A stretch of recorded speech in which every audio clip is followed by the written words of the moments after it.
going to do this a little bit of a change in space.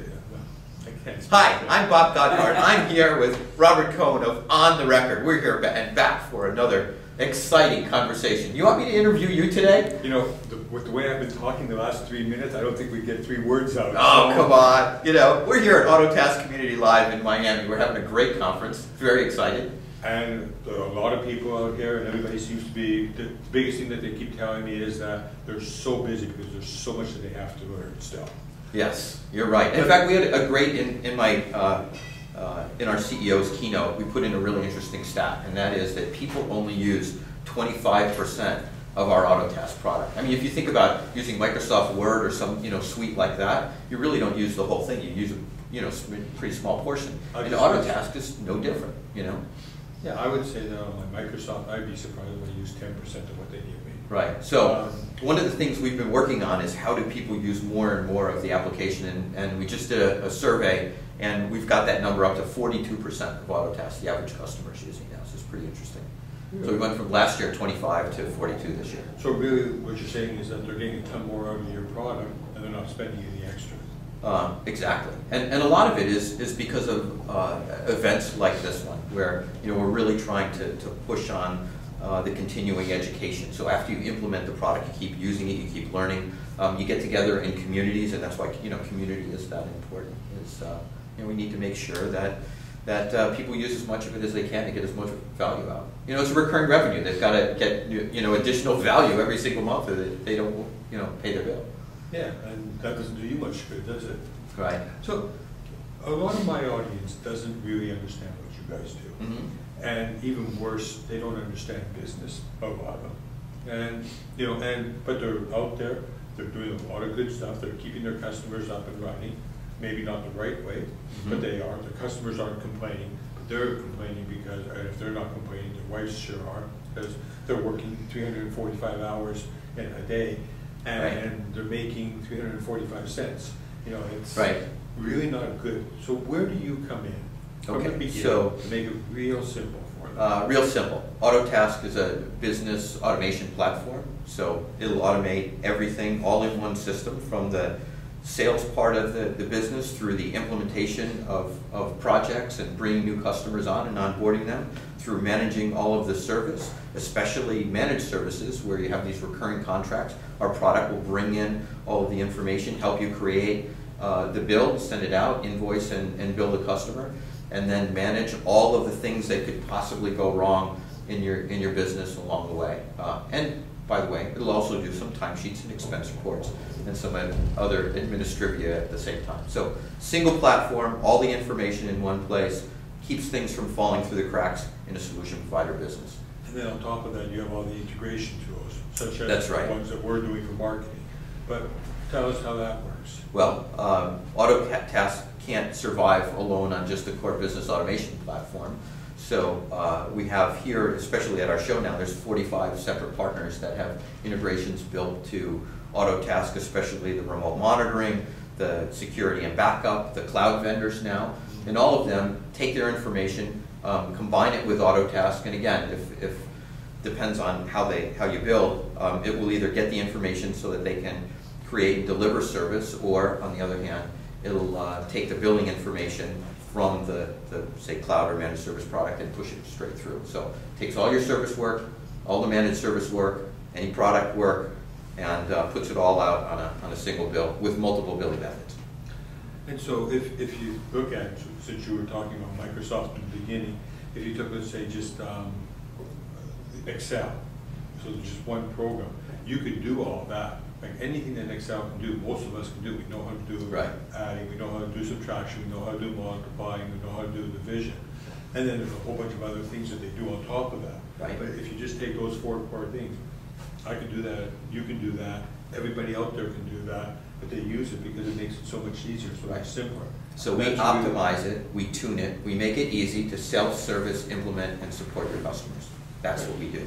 And so, in a nutshell. If a reseller's not using your tools, going back to my example, it means that they're going to be spending a ton more time doing back-end administrative stuff, which, if you think about it, is the stuff that they always complain about, that they hate doing most. And you know what? Sometimes they'll make mistakes. You know, that's the other thing about, you know, we talk about things falling through the cracks. How many times do you have an inaccurate bill? How many times did your customer say, hey, you billed me for X, Y, Z. What did you really do here? Help me understand why it costs so much. And if you don't have that record behind it, it's really hard to back that up. So there's a lot of other benefits you get out of putting in a services automation platform like Autotask. And if you look at it, even it gets one step worse than that. And I hate to say it like this, but the truth is, and we all know it, is that VARs, most of the time, they're not even current, even close to being current with even their simple, straight out billing processes. So, you know, especially when you're selling hardware, you know, if you're not billing somebody for 6 months, you've lost your entire margins on it. Absolutely, absolutely. And you know that it's usually when somebody makes a mistake or it costs them money that a lot of the solution providers finally make the decision to go ahead and implement a product like Autotask. And you know, we've really been trying to evangelize that the time to do it, if you're not automated, is now. Because the sooner you put it in, the sooner you're going to get the benefits. These kinds of systems don't take effect overnight. You know, it is a journey to put in the product. There's an implementation process. There's a cultural learning process. As much as we want to say it's easy and it's simple, you know, it really takes some change in order to put it in there and really get the full benefit. We had an interesting stat that one of the guys told me yesterday, and that was that in our boot camp yesterday, which was sold out, we had, you know, standing room only in the pre-day boot camp. Congratulations. That's something to be proud of. You know, sometimes it just dumbfounds me. You know, you had to pay a lot of money to come to the boot camp, and you know, the conference was free, and the boot camp was filled right up. So, well, with the early bird special. So, you know, there's a case where, as these guys were coming in, that you know, we did a stat which said, okay, how long have people been with us on Autotask? And the average was 27 months for the people that came to the boot camp. So we had a handful of people that were just there, but mostly there were a lot of people that had learned the product, and now they wanted to learn how to really use the product to make a huge difference in the business. Isn't that an interesting stat? You would have never guessed that, right? No, it's, like I said, it's sort of like they're getting something for free, because they're getting all these new tools that they can use. They're not paying you guys any extra for it.